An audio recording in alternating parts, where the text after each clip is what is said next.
How many people should be here? Will you take the register? Yeah, I'm going to take it. It's totally around, supposed to be like 26. Just now we got 12. Yeah.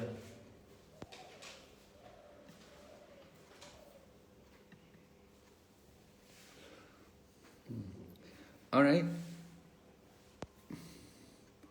So, one more minute. I'll begin on time. Okay.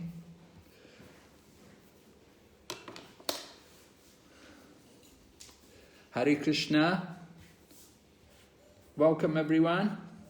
Hare Krishna Maharaj, Dandavats. Hare Krishna Prabhus. Dandavats. Pranams. So we'd like to begin. Om Jnanatimarandasya Jnananjana Shalakaya Chaksurunmilitanyena Tasmai Shri Gurave Namaha. Namo Vishnu Padaya Krishna Prestaya Bhutale Srimati Bhakti Vedanta Swaminiti Namane. Namaste Saraswati Devi Gauravani Pracharine Nirvishesha Shunyavadi Paschachate Shatarine Vanchakalpatarubhyascha Kripa Sindhu Bhayevacha Patitanam Pavanebhyo Vaishnavibhyo Namo Namaha. Jai Shri Krishna Chaitanya Prabhu Nityananda Shri Advaita Gadadhar Shri Vasadi Gaur Bhaktavinda. Hare Krishna Krishna Krishna Hare Hare Hare Rama Rama Rama Hare Hare. So we welcome everyone to our second lesson on Unit 3 of the Bhakti Vaibhava. Shall we share the screen, Maharaj? Sorry? Shall I stop that PowerPoint? Yeah, I was going to do it myself.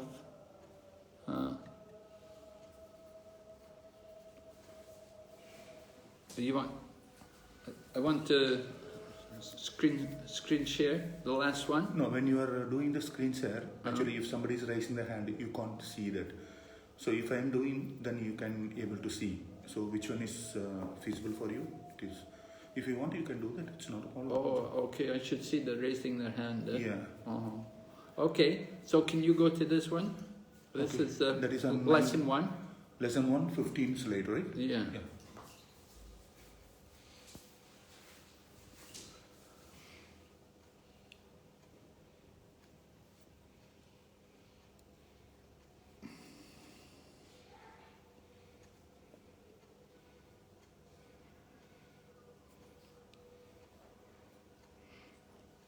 Yeah, we're just going to continue from where we left off in the previous class.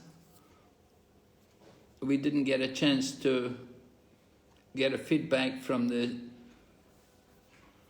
audience in relation to this question of protection in ISKCON.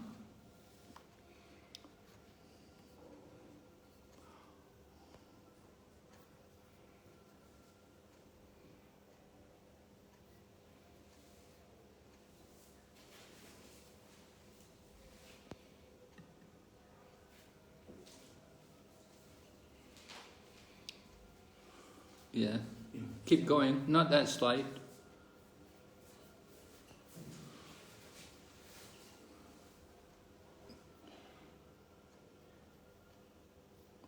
This one, Maharaj? 19 slide, right? Yeah. Well, let's begin anyway with this. In our previous class, we had discussed this topic about women as a class. Prabhupada stated, no better than boys, therefore they have no discriminatory power like that of a man. Now, we did discuss a little bit about how this statement may be abused.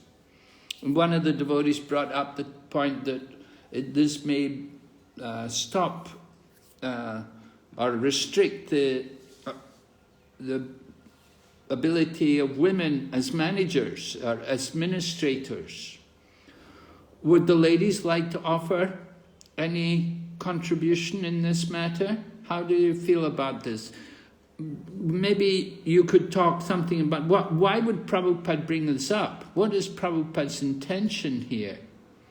Anybody would like to suggest?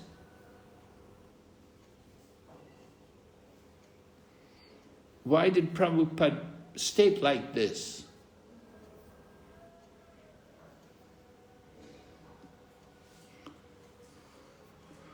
Tejasini, you're a Maharaji. How do you feel about this?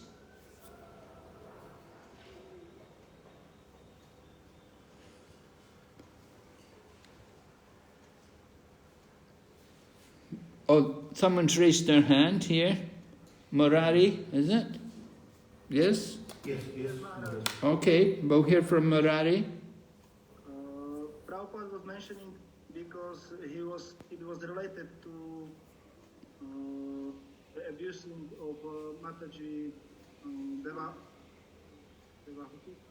Devaki. Yes. Draupadi. Draupadi, because she was very affectionate toward Ashwatthama. So, and on the other hand, Krishna and Bhima, they wanted to kill him.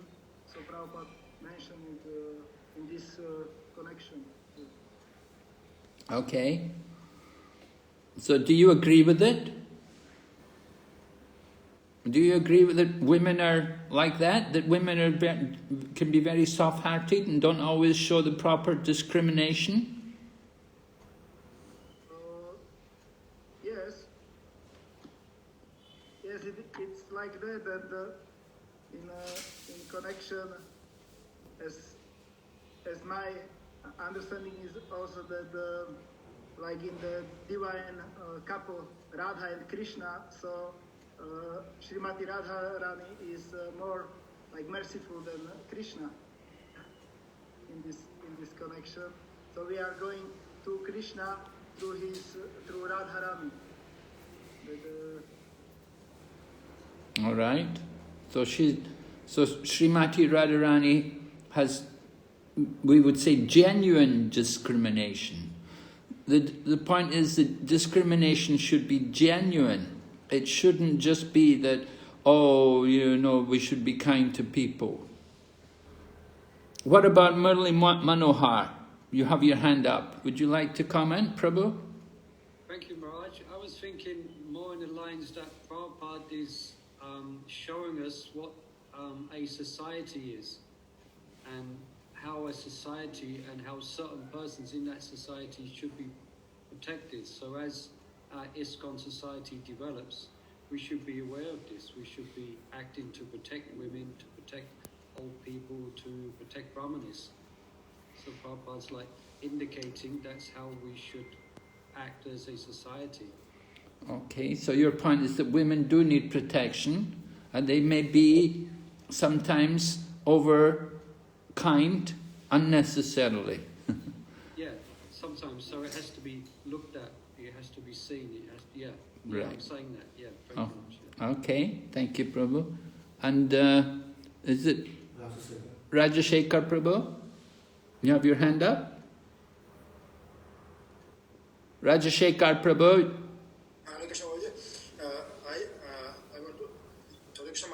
I want to say that women have got different role, feminine role, as contrast to male. Male have got different kind of role, and women have got different kind of role. Role are different. They have to raise the kids and all these things. So they have got different kind of role to play. Okay, so your point is that this is a women's role in the society. Varnashram dharma, different kind of role. Uh-huh. We didn't get a comment from a lady yet. Yeah, Rasarani Devidasi. Who? Rasarani Devidasi. Rasarani Maharaji? Hare Krishna Maharaj. So I'd just like to give my opinion. on that point. I agree with Srila Prabhupada and what the other devotees have said. Women by nature are emotional. Women by nature, sometimes we make less intelligent choices. However, I feel that men, materialistic men today, are not that intelligent themselves. So my opinion would be that when Srila Prabhupada was making that statement, I'm going to speculate to say that he said that in the event of devotee men, men of a certain class, men of who have spiritual knowledge, not of materialistic men, because in today's day and age, in my working society as well, men do not portray themselves in a form of intelligence in the manner in which they are meant to protect women. That is not seen at all. And how do you feel about it in ISKCON? Well, in ISKCON in South Africa, I would have to say that, to be totally honest, women are given a fair opportunity to perform lots of services. Women are given an opportunity in ISKCON South Africa to perform services more or less equivalent to men. I mean, obviously there are certain services that a Mataji cannot do. Like a Mataji cannot become an intimate service of a sannyasi. But other than that, within ISKCON South Africa, I cannot say that women are deprived of any opportunities, because we're not. Okay, thank you very much. Thank you. Mm-hmm. Okay, we'll just take one more comment. Let's see, is this Mahavir Rupa? Huh?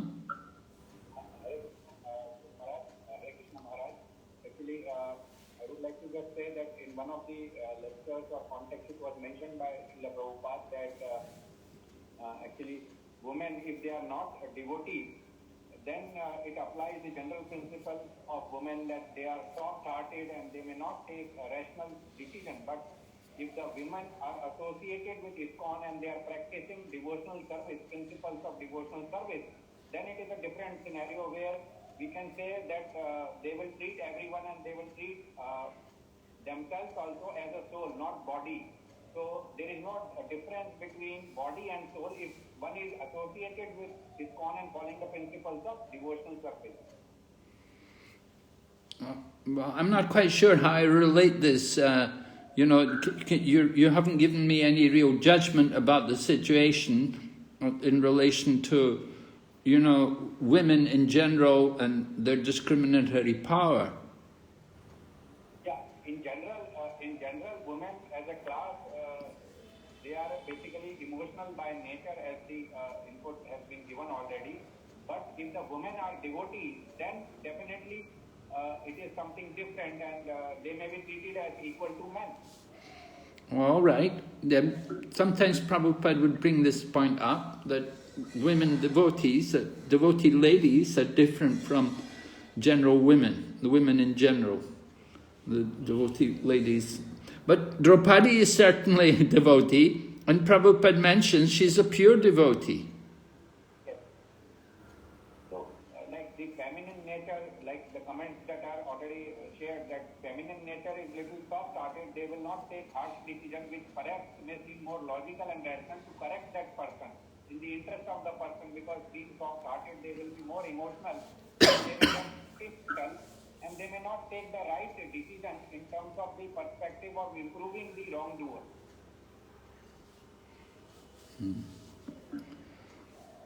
And how about in the case of Draupadi then? Draupadi basically, since he perceived Ashwatthama as the son of Dronacharya, and in fact she perceived him as Dronacharya himself. So she was not willing to give any punishment to him, but Lord Krishna kind of he mediated the situation by punishing him and not even taking his life. So kind of balance was wrong. Yes, right. It was a special situation that he was to be punished, and at the same time he was not to be punished. So there was no fault on the part of Draupadi that she wanted to treat him with some respect, but at the same time he was guilty of a very sinful activity, and there had to be some punishment for that. So it was a delicate situation which had to be balanced. Yeah.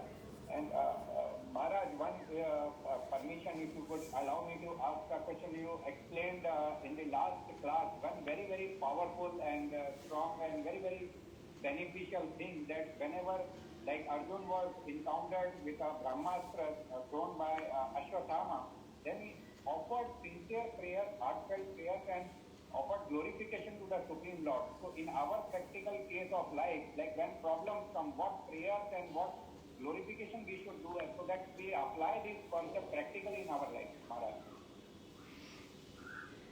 Well, we're taught to chant the Hare Krishna mantra.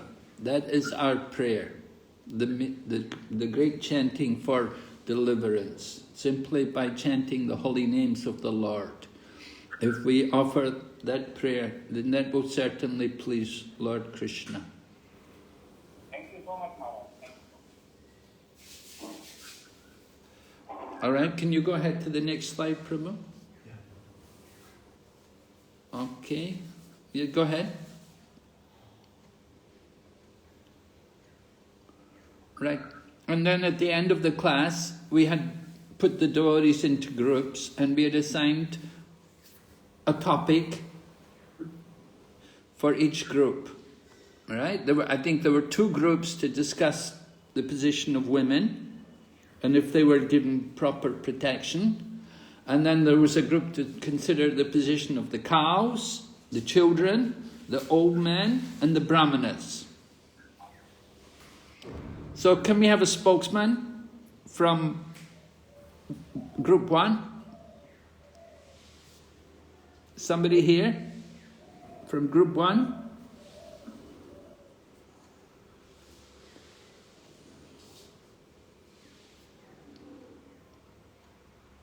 Any hands are raised?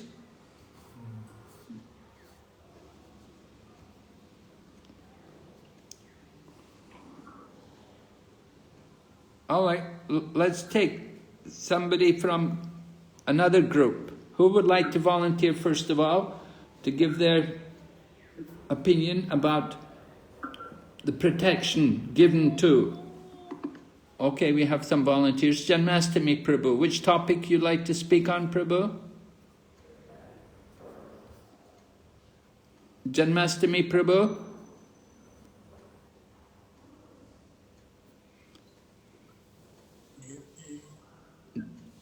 One second, something's not right on my...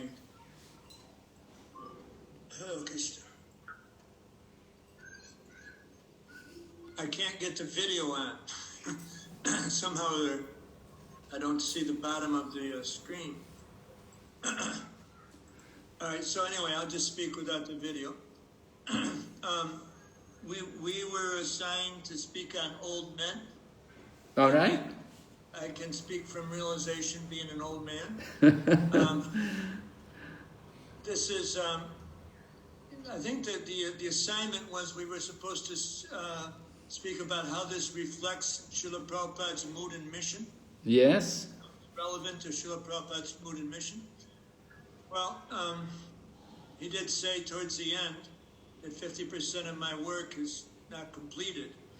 And he actually, he'd gone to London, and then he was planning to travel to New York and then on to Gitanagari. This was in 1977, to establish Varnashram. So that kind of the general coverage of these protecting these 5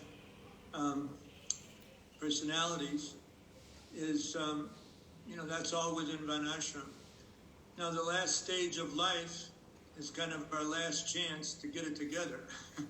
To really focus on hearing and chanting and connecting in our relationship with Krishna. So it should be given a very, very high priority. And in the Vedic system, of course, one at the Panchas Vanam Puram Vajet. That, how do you say it? Panchasorvam Vanam Brajet. That's it. Panchaspurnam Vanambraja. At the age of 50, one should go to the forest. So that's the idea, is that we take when one goes into the Vanaprast ashram. Of course, that can be done conjointly with one's wife, at least initially, and then sannyas. It hasn't. Okay, so that's an important aspect, so that one can become free from the entanglements of family life, and then focus on spiritual development. Now, the other second part of the question is, how effective has this been at doing this? Of giving, of protecting old men and facilitating Vanaprast and sannyas. With sannyas, it's gone fairly well in recent years. I think that's a tribute to the ISKCON sannyas ministry. The sannyas ashram has become much more stable than it was in the 10, 15 years after Prabhupada left. Regarding Vanaprast, it's practically a non-existent ashram, and some of that is perhaps due to a lack of prioritization by the leadership. I know that Jananandan Swami, he put together a whole book on Vanaprast, presented it to the GBC, but they didn't do anything with it. I'm not saying this in a critical mood, but it's just kind of the stage of development our movement is in.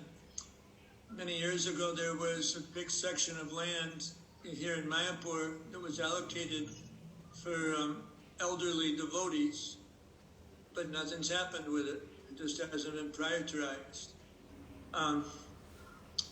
I have seen very few devotees actually take up Vanaprast in the movement. There's only a very few. There's some strong advocates like Jayadvaita Swami, Jananandan Swami.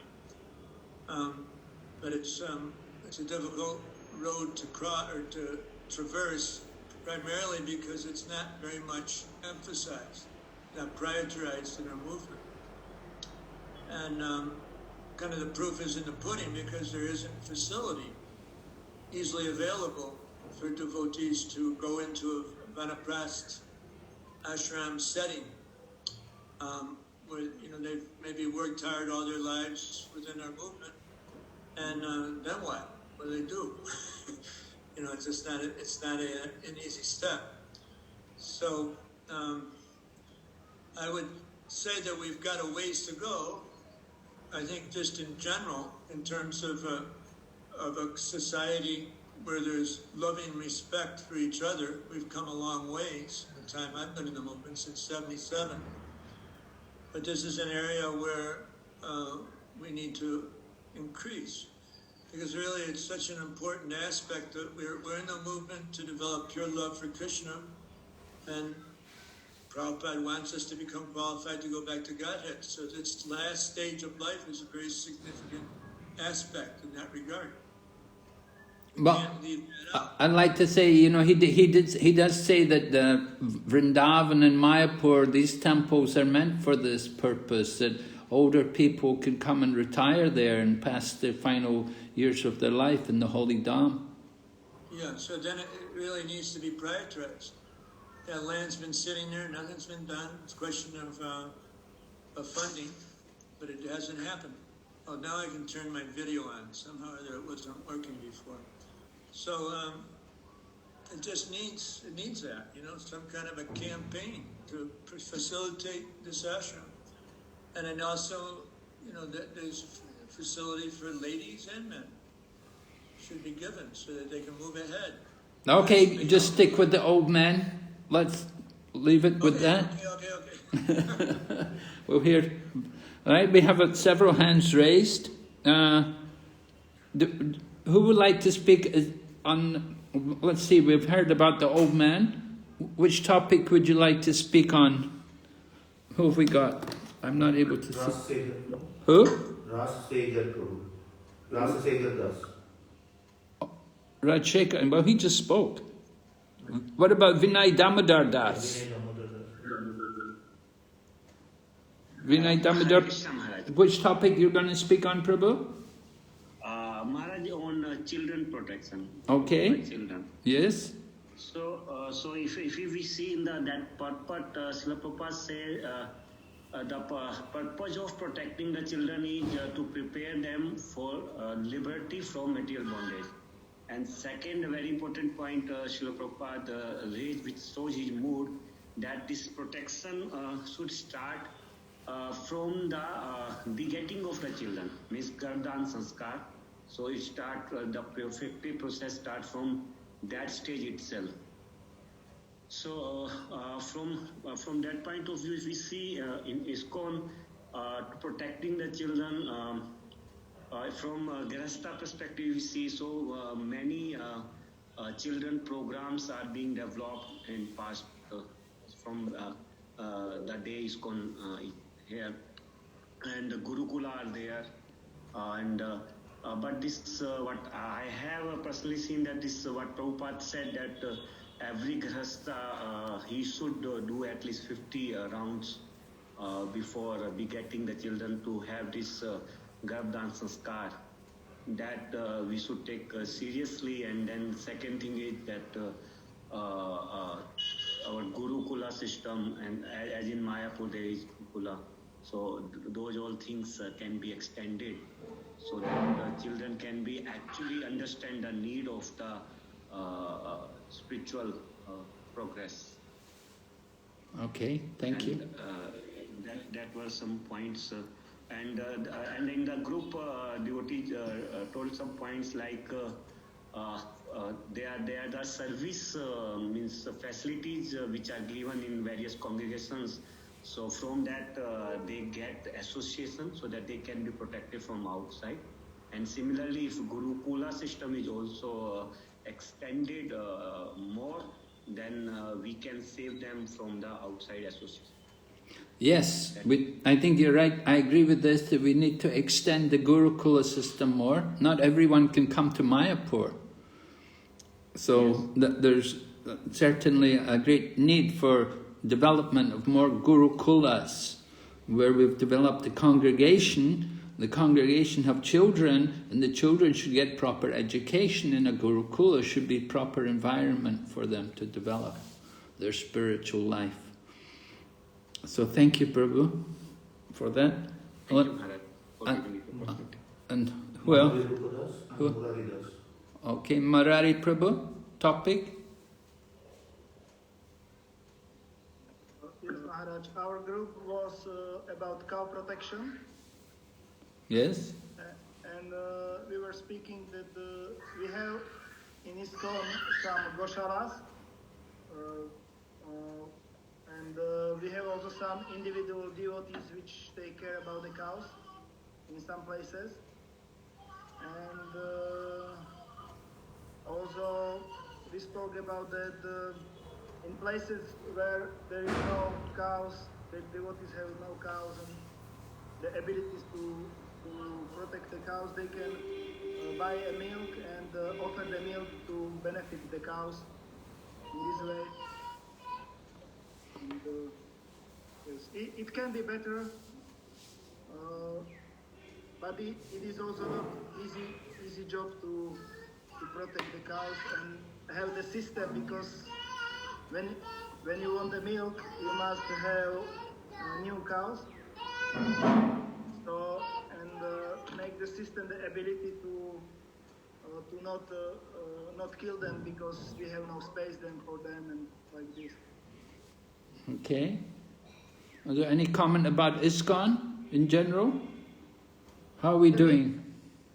We have in ISKCON in some places these goshalas, so in this way we take care about the cows, but not everywhere, just in some places. I know in our community we have here cows, and where is this? Slovakia. Newajka Chakra, we have like now 6 cows. We have 12, but they doesn't produce milk yet now. And one Grihastha couple taking care about them. So, but there is this difficulty about new new cows and the place and for them and people which will take care to the future. Okay, thank you. Oh, Karunatara Mataji. Hare Krishna Prabhuji. I wish to comment on women. Oh, good. Yeah. So, like in the age of Kali, every woman may not be seen with a proper eye. They're not given proper protection. In the young and in the old age even. But whereas in ISKCON, they are referred to as Mataji and they're given all the services and they're treated as Mataji also. Everyone respects women here in ISKCON. That is not done outside. It may not be done outside. Thank you. You're personally satisfied with the treatment of women in ISKCON? Yes, Prabhuji, because everyone is treated as with respect. They have a place there in ISKCON, and they are confidently people here. They don't see with any other eye. They don't see them with any other eye, which is not there in outside ISKCON. Oh, really? You find the treatment of women is much better in ISKCON than outside of ISKCON? Yes, because they are treated with respect. Like they're referred to as Mataji. That way. Okay, thank you very much. Very nice. You like to be called Mataji, you don't mind. Some women don't like, they want to be called Prabhu. It's okay. Actually, they are treated equally. Like we are given all the services here.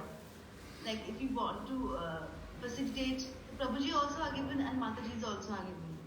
Okay. Want to teach also, they are given the same weightage. All right, thank you very much. All right. Do we have any more hands up? Yeah, Vinay Damodar Das. Oh, who? Vinay Damodar Das. Vinay Damodar Das. You had a comment, Prabhu, still? Sorry, Maharaji, I forgot to lower down my hand. Oh, okay. Yeah, I thought that. Mahavir Rup Das. Mahavir Rup, Prabhu. Maharaj, actually, my group was representing the Brahmanas group. So, very interesting findings came out during the group discussion. So, the devotees, they mentioned that in ISKCON, we are creating a culture of goodness. In fact, culture of ISKCON is Brahminical culture. And we have a proper method of initiation in ISKCON, which is basically first initiation followed by second initiation. And it is basically depending on following the proper guidelines. And there are examinations and people have to they have to finish certain courses and then only they can get qualified. So it is not that by the duration of your service or duration of the time, so until unless one attains the Brahminical qualities, we may not get the required initiation. So proper guidelines are followed, a Brahminical standard is followed, and in fact, Vaishnavas are on a higher spiritual platform than Brahmins. So in fact, it is since Vaishnavas or the pure devotees of the Lord, they are on a higher platform. Actually, it is on the way of progress of the spirituality development. And ISKCON has Brahmins not by name, but by achar and prachar. By their attitude, by their service, they are basically demonstrating to the people that what Brahmins are, what they do and how they think. And in ISKCON there is a very systematic scientific training program, very, very strong training program for following the 4 regulative principles, attending Mangala Aarti, chanting, and depending on the progress in Brahminical culture, ISKCON basically has different levels of bhakti classes. Multiple classes are there, multiple courses are there. They are basically having DT Darshan, DT Seva, and so many services associated with DT worship. So only the Brahmins, like after the second initiation, the Brahmins get an opportunity to serve the Lord directly. So hearing about the devotees and the Lord, So all this is basically inculcating the Brahminical culture. So this is what the point which came out from the discussion, which was representing, the group was representing the protection of Brahmana. So you're quite satisfied in ISKCON's efforts to preserve the position and to give protection to the Brahmanas? Yes, Maharaj, because Vaishnavas are a platform where anybody can become a Vaishnava irrespective of caste, creed and any religion, and he can advance in the devotional service of the Supreme Lord by following a systematic process. Okay, thank you very much. Very nice comments. All right, we'll just have one more comment on this topic from Rajashekar Prabhu.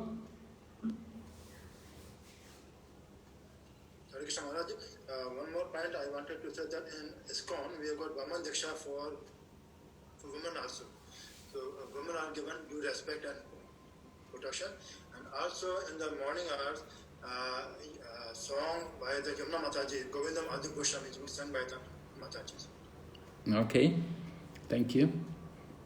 So women are given opportunity to perform service, they're not restricted. All right, very good. Can we go ahead, Prabhu? Yes. So I think we've discussed this sufficiently. We'll go ahead. Yes? Next slide. I'll just read the purport. The killing of the above-mentioned innocent creatures is totally forbidden, because even by insulting them, one loses one's duration of life. To insult a chaste woman means to bring about disaster in the duration of life. A very interesting statement by Prabhupada. To insult a chaste woman means to bring about disaster in the duration of life. Would anyone like to comment on this? Do you have any realizations or any experience in this? We know it was stated here in the text how because Draupadi had been insulted, so many kings had come there at Kurukshetra and they were going to die. They were going to lose their life because of the insults against Draupadi. So was this this is not a unique situation, but any chaste woman who is insulted will reduce the duration of life for those people who are guilty of insulting her. Anyone has any realizations on this? Any experiences on this?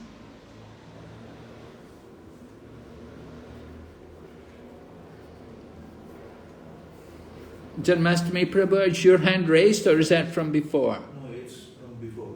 He has to lower it. That's from before. I'm sorry. Okay.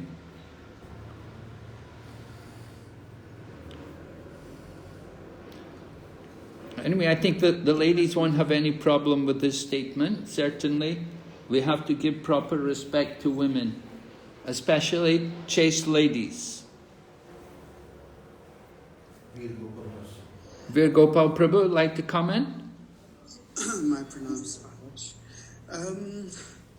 This comment for me is slightly, I cannot understand fully, because at least in Kali Yuga we see that women or just humans, forget humans, animals are disrespected. So, and there are institutions, so-called, that are geared simply for the exploitation of women. So, and these people, they live, I suppose, quite long lives. And the good people appear to be losing their lives very quickly.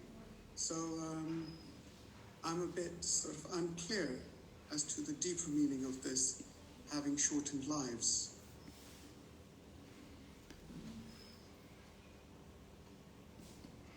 Well, yeah, you're making you're saying that you don't think it really happens like this, huh?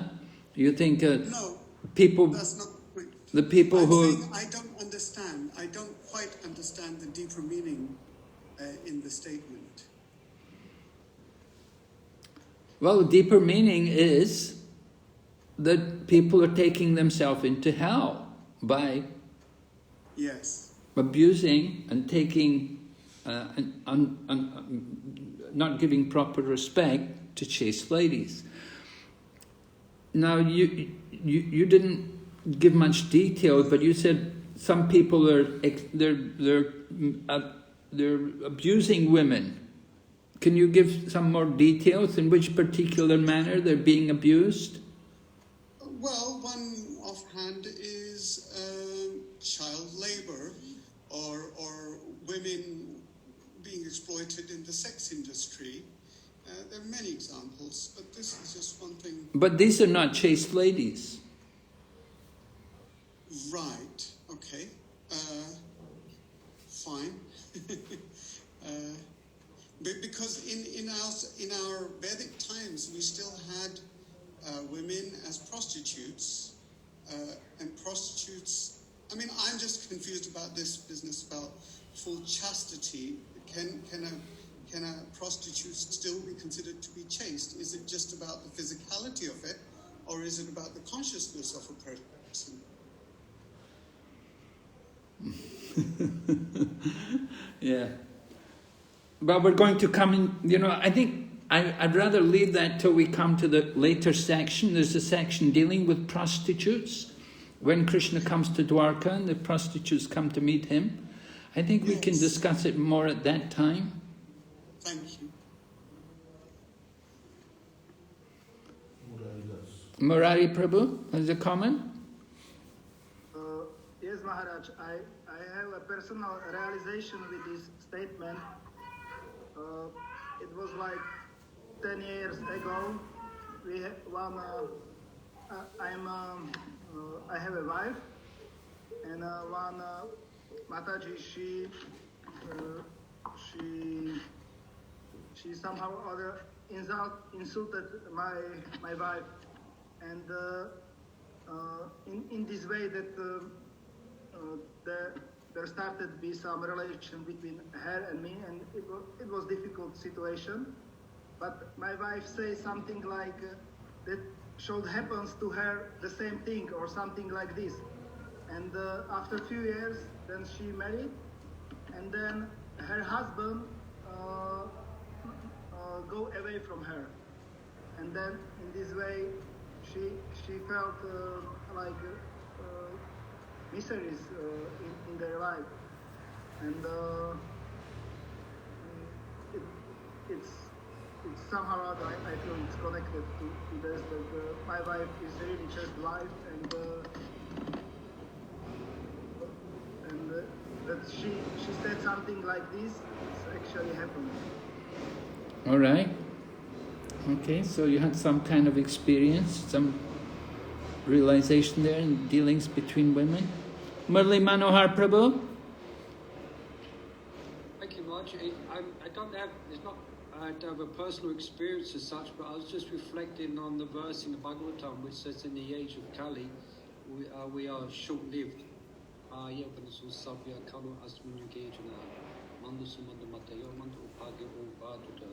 So I was thinking this is one of the ingredients why people in general are short-lived. This is one of the causes, because people have no regard to chaste women. So therefore, that's one of the reasons why in the age of Kali people will not live very long. All right, thank you. Yes, certainly some truth there. That's one reason, that because women are not given proper protection, so Kali Yuga, we don't live a long life. Also, because of the cows, because of the abuse to the cows, who are also our mothers. So they're also, in the sense, they're also like chaste women, because we don't give proper protection and take proper care of them. So that's another reason why in Kali Yuga we have a short life. All right, we'll just go ahead. Prabhu?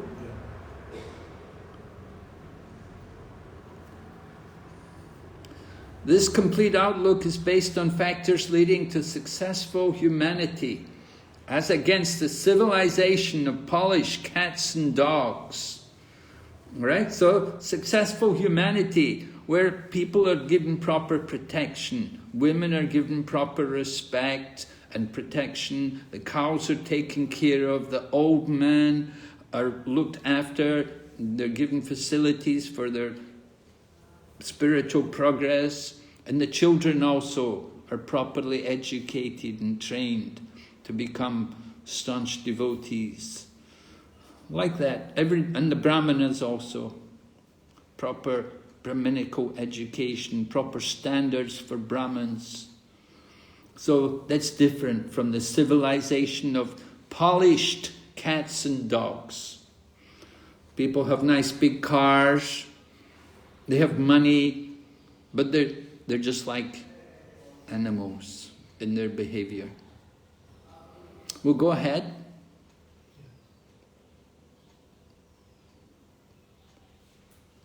Oh, would someone like to read this, please? Murli Manohar Prabhu, can you read this? Yes, Maharaj. The special significance of Srimad Bhagavatam, that the activities of the Lord are central and not just supplementary historical facts. Srimad Bhagavatam is thus recommended by Lord Sri Chaitanya Mahaprabhu as the spotless Purana. Krishna and his pure devotees, like the Pandavas, are on the same plane.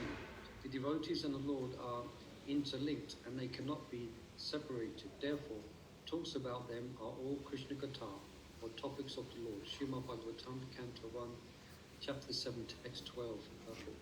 Thank you, Prabhu.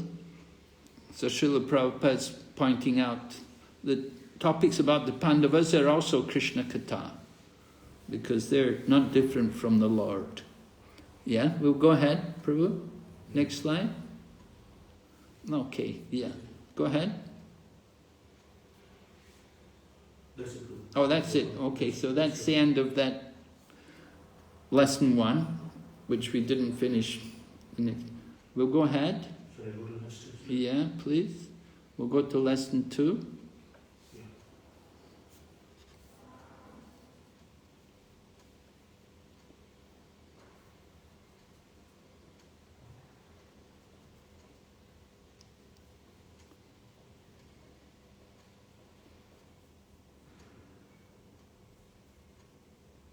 Have you got it? Yeah, I got it. It's not showing. Okay. Can we go to the beginning?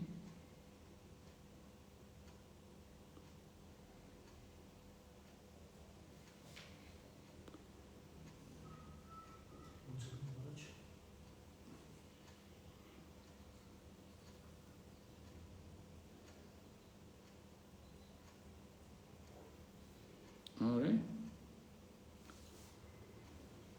Yeah, go ahead.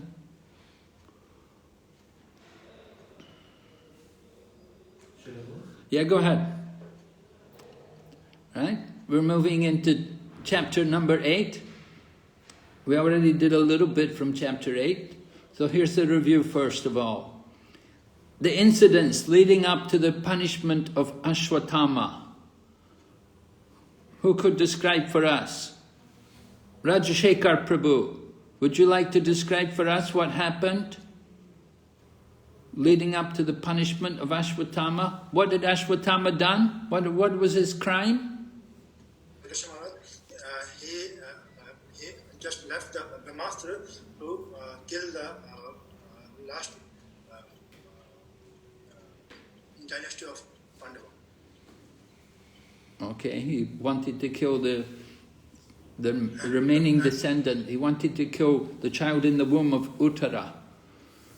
And before that, what had he done? Before that, he killed the 5 sons of Pandavas. Yes, he'd killed the sons of Draupadi, the 5 sons, and then ran away. And then Arjuna had chased him and caught him, and brought him back for punishment. So we heard about that, yes? Next point, Prabhu. Well, we discussed the arguments for and against the execution of Ashwatthama. All of these arguments are all stated there in the text. We had several arguments, both for and against the execution of Ashwatthama. Right? We won't go through that again. And then we discussed Prabhupada's statement from 742 regarding the discriminatory power of women. We've talked about this, that this can be genuine and it may not be genuine. When it's genuine, then it's good. But if it's wrongly based, then it's a problem. Go ahead. The relevance for ISKCON of Prabhupada's statement that to insult a chaste woman means to bring about disaster in the duration of life, which is taken from chapter 8, verse number 5. All right? Chaste women.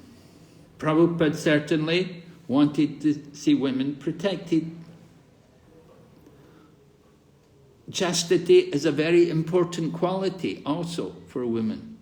And the training in ISKCON is meant to instill that chastity in women. And so we heard devotee women are different from general women. Okay, we'll go ahead. So looking at chapter 8, begins with Parikshit saved. Right? Parikshit is still in the womb. He hasn't taken birth yet. But he has to be saved. Saved from another Brahmastra. We had Ashwatthama, he released the Brahmastra against Arjuna. But Arjuna counteracted that. But after the jewel was cut from his head, and Ashwatthama had gone away, he released another Brahmastra. And this time his Brahmastra was against the child in the womb of Uttara and against the Pandavas. So that's described in the first section of chapter 8. And then from verse 18 up to 43, we have the prayers offered by Queen Kunti. Wonderful prayers. We'll be looking at these in a minute. And then the end of the chapter, Yudhisthira approaches Krishna filled with lamentation. Why lamentation?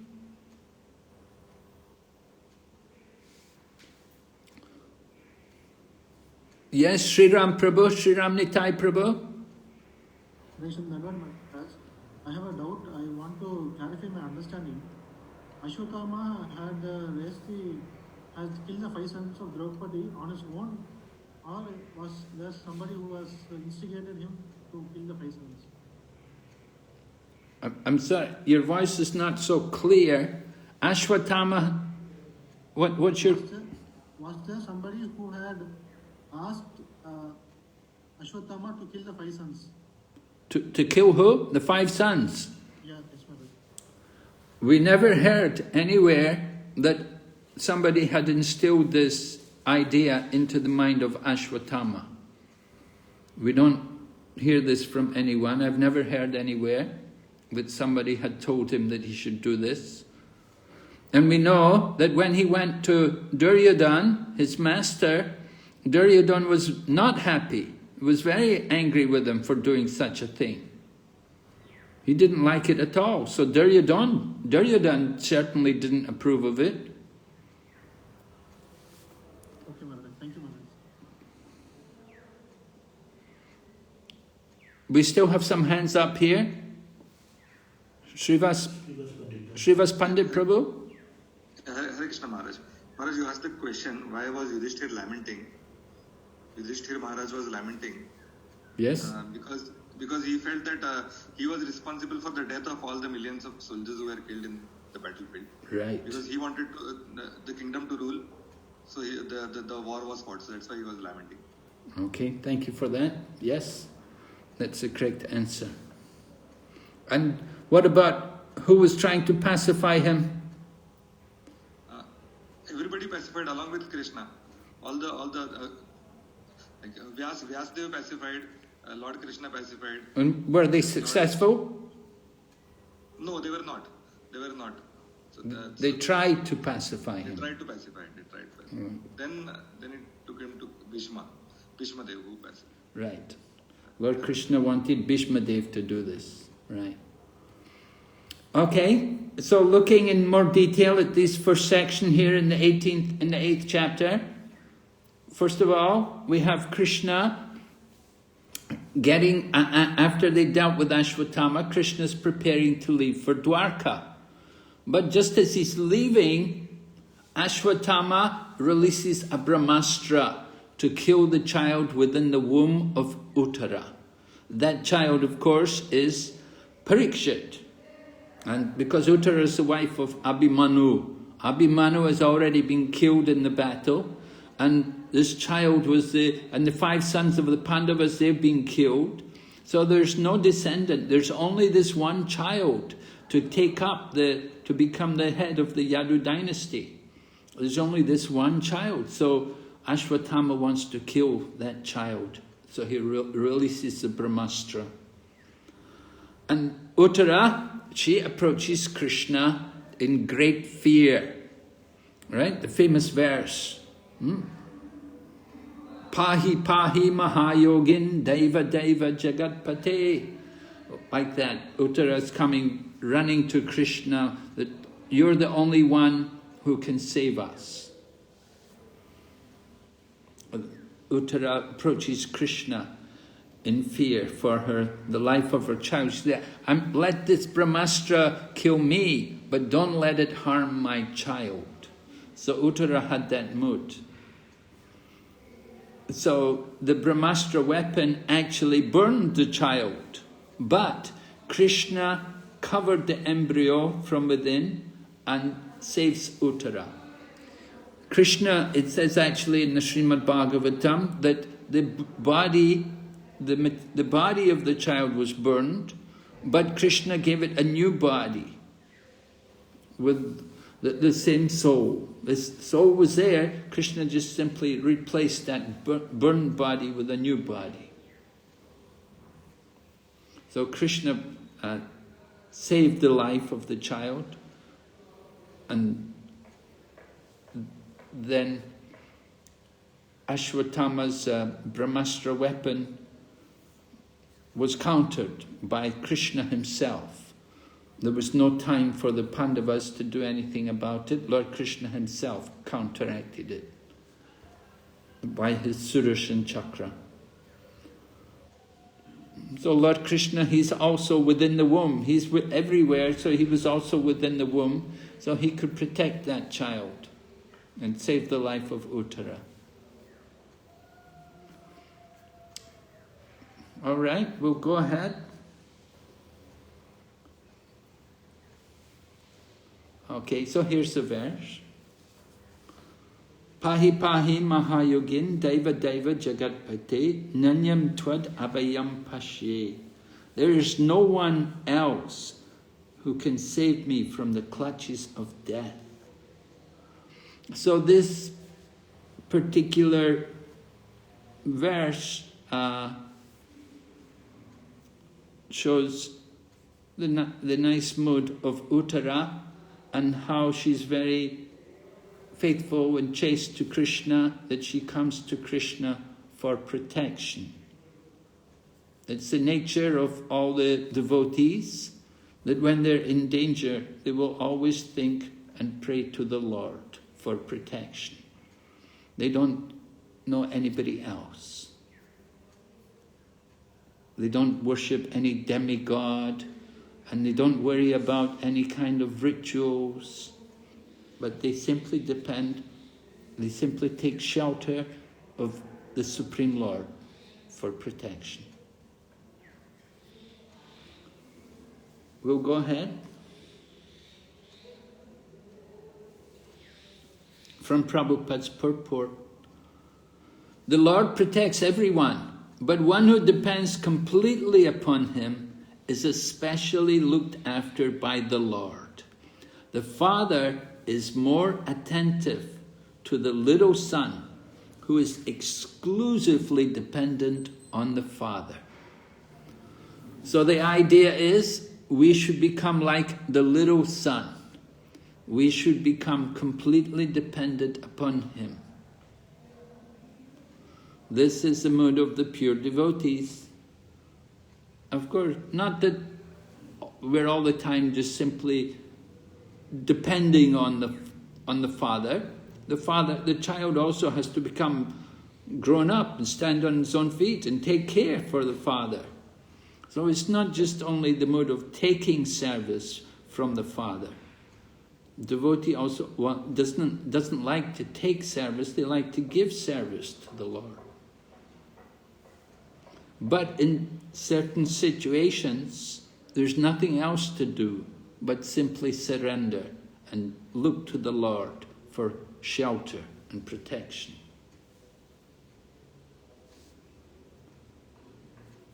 Yeah, we'll go ahead.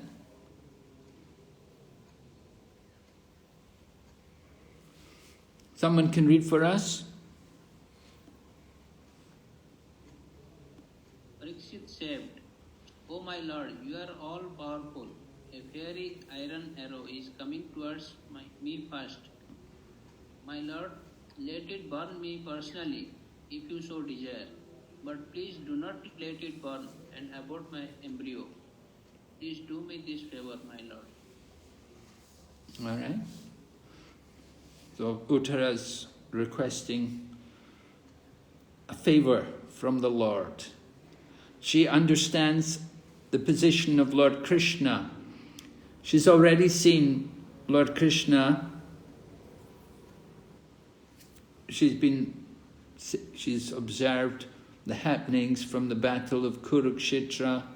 She's there. She's seen how Lord Krishna was guiding Arjuna and protecting Arjuna, protecting the Pandavas through so many calamities. So she understands the identity of Lord Krishna. Although Krishna is standing before her, she understands also that Krishna is not only standing in front of her as a person, but he's everywhere, he's in everything. And he's also there in the heart, and he can also be in the womb, in her womb also. And he can protect her child from this threatening, dangerous situation, the Brahmastra. All right, we'll go ahead.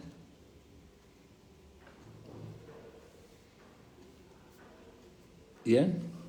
Amaraji can read.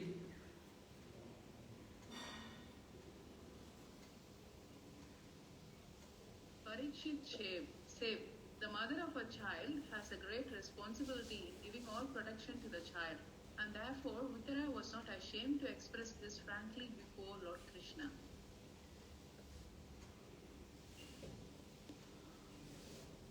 So those of you who have families, who have children, certainly you'll be thinking also, you want to protect your child. That is natural, to want to protect the child. So certainly Uttara was not ashamed to come and ask Lord Krishna like this. And she understands also the potency of Lord Krishna, how he is the Supreme Lord. She's described him, Deva Deva Jagat Pate. So she's very clear about the position of Lord Krishna. And she's asking Lord Krishna to show his mercy and protect her child. Yes? Go ahead, Prabhu.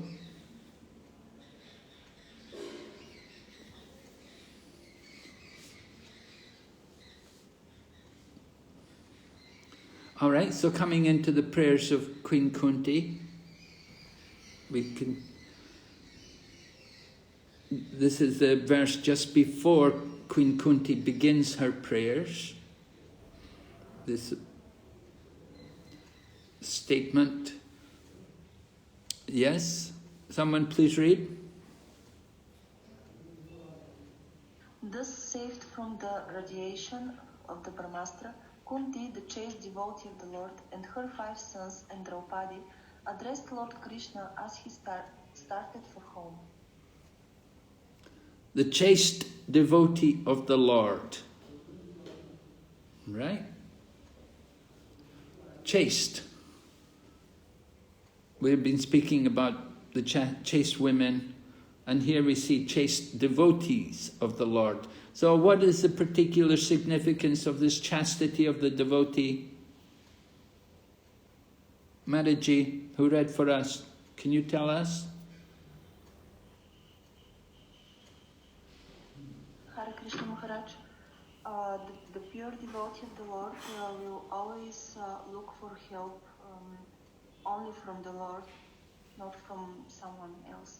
I think that was in the purport. Right, yes. We only look to Krishna for help, for maintenance. Right? The act of surrender, we remember from Bhagavad Gita, where Krishna is ordering Arjuna to surrender. 6 items of surrender are there, and one of them is that no one can protect us except Krishna. In the material world, people are, they look for protection in other ways. They have their security guards, they have their dog, they have their insurance policies. And now, with the COVID, we're having the inoculations, everyone's get injections. And this way we're thinking we will protect ourselves. But ultimately the devotee's chastity is simply to surrender to the Lord, to take shelter of Him. And because Lord Krishna is personally present there, so Draupadi, along with her sons, they're all chaste devotees of the Lord, and they're coming to see Lord Krishna because Lord Krishna is going to leave. He's planning to go back to Dwarka. He has his own family, he has his own wives waiting for him in Dwarka. He's planning to go. Naturally, the Pandavas, Mother Draupadi, Kunti, they don't want Krishna to go. They want him to stay there. They're very, very attached to him. So they cannot bear the thought of him leaving them. So Draupadi and Pandavas and Queen Kunti, they've all come to see the Lord and to beg him to stay longer. And Queen Kunti, being the mother, she takes the lead, and she's going to offer her prayers. Heartfelt prayers.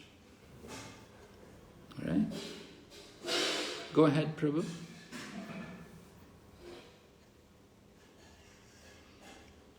Oh. Someone can read for us? Let's see, who hasn't read? Mahamati? Mahamani. Yeah. Prayers of Queen Kunti. A chaste devotee of the Lord does not look to others, namely any other living being or demigod, even for deliverance from danger. That was all along the characteristic of the whole family of the Pandavas. They knew nothing except Krishna, and therefore the Lord was always ready to help them in all respects and in all circumstances. That is the transcendental nature of the Lord. He reciprocates the dependence of the devotee. So although the Pandavas were Kshatriyas, they had the royal order, but they had difficulties. They had many problems. But they never gave up their faith in Lord Krishna. They never thought, why is this happening? They accepted, they went on.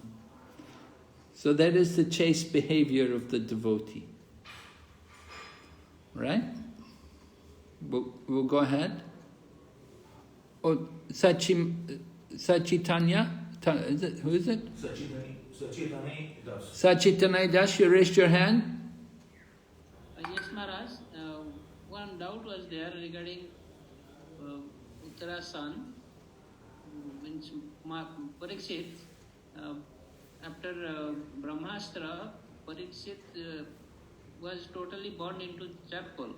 Then Lord Krishna himself gave another body, physical body. So how can you understand that is the actual descendant of Kuru dynasty or son of Krishna? Well, the point is, Lord Krishna, it's the same soul, but just a new body.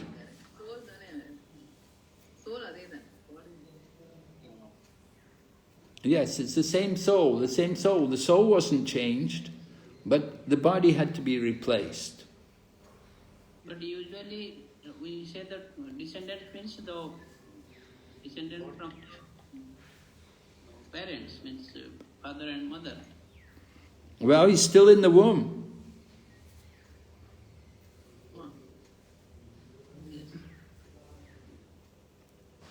He hasn't come out of the womb. This is not maybe known to everyone, what actually happened, but this is how it's described in the Bhagavatam, that Lord Krishna replaced the body. The same soul had already been brought into the womb by the conception of the father.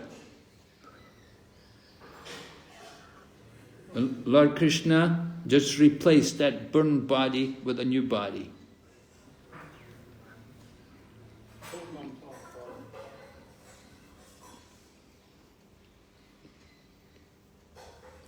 Anir Puran Prabhu? You have your hand up? Yes?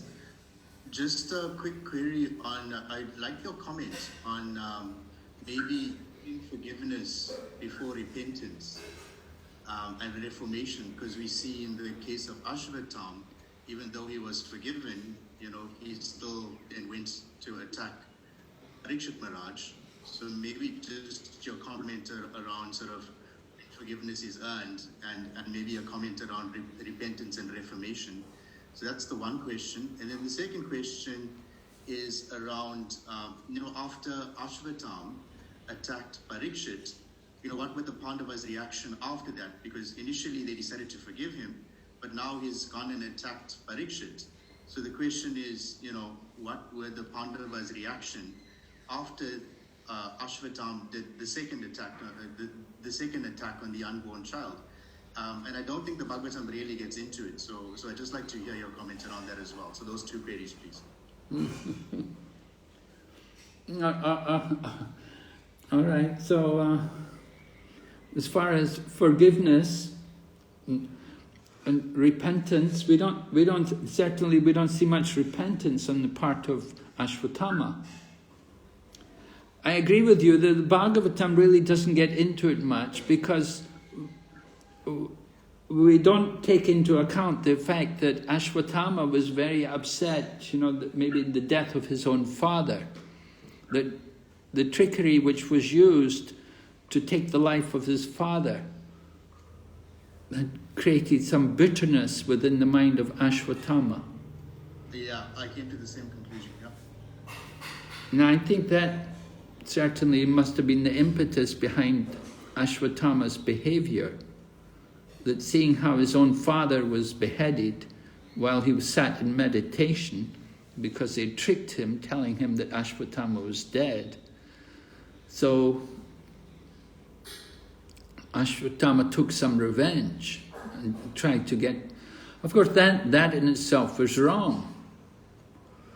The idea of, they did this to me, I'm going to get back to them. Tit for tat, that's not really the proper mood. But this was the mood of Ashvatthama, that he was outraged. He wanted to get some justice back, and he thought this would be the proper justice, the killing of all the Yadus. Let me kill them all, get rid of them. So repentance is certainly forgiveness. These things are, we're not really seeing these qualities.